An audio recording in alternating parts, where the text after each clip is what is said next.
Hey, my name's Garth. I'm one of the youth leaders at Emmanuel, and I look after the grade 10 guys, or at least try to. They're a great group of guys, and I'm here with some words to encourage you from Matthew 14. Matthew 14 is an interesting story. It's actually a set of three stories, and I will say three strange stories. The first, the story of John the Baptist being beheaded. The second, the feeding of the 5,000. And the third, the story of Jesus walking on water and Peter joining him. So three very strange stories. So the first strange story is about John the Baptist. Now John was the fellow who announced Jesus coming. He announced the Messiah had come. And he also happened to be related to Jesus. He was Jesus' cousin. And Jesus hears the news of John the Baptist being beheaded. And I think we can read into the text that he was discouraged and went off to be by himself. He went to be alone. And that brings us to story number 2. The crowds show up. They hear Jesus is in the area, and they want to experience, I guess, the wonder of who he is. And so Jesus goes back into mission mode, even though he was in the midst of actually mourning the loss of his cousin, his friend John. He goes into this ministry mode and starts healing people, sharing the good news, bringing hope and healing like he always did.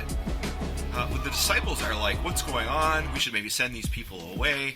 It's getting late. But Jesus, again, I think he's really enjoying being with his people. He says, no, let's keep them around. Let's find some food. Let's continue just to celebrate together. And so the disciples manage to scrounge up some fish and some bread. But it's clearly not enough. But Jesus does his thing, multiplies that food. Everyone's fed. Everyone has a good time.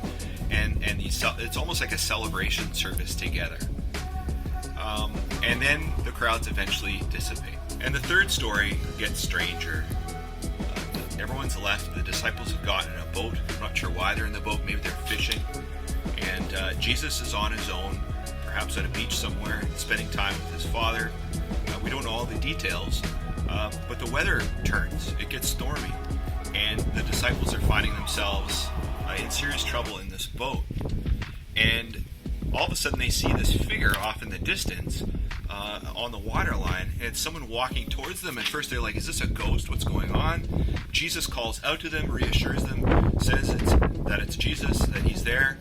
And then Peter gets this crazy idea of joining Jesus out on the water. I'm not sure where Peter gets this idea, but he basically asks for an invitation to go out. He takes this amazing step of faith into the water, and he's walking on water with Jesus. Amazing faith that just sort of took place there. Now, you know the rest of the story. He ends up taking his gaze off Jesus and ends up in the drink, so to speak.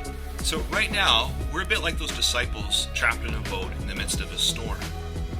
And yet, like Peter, we're called to take a step of faith. And so I just want to encourage you guys to take that step of faith. Trust Jesus.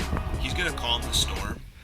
It might be a while before we are through it, but I know in my own life that the moments that I've trusted in Jesus have made a huge difference. And so do likewise. Trust in him. He will bring you the hope and healing that you need.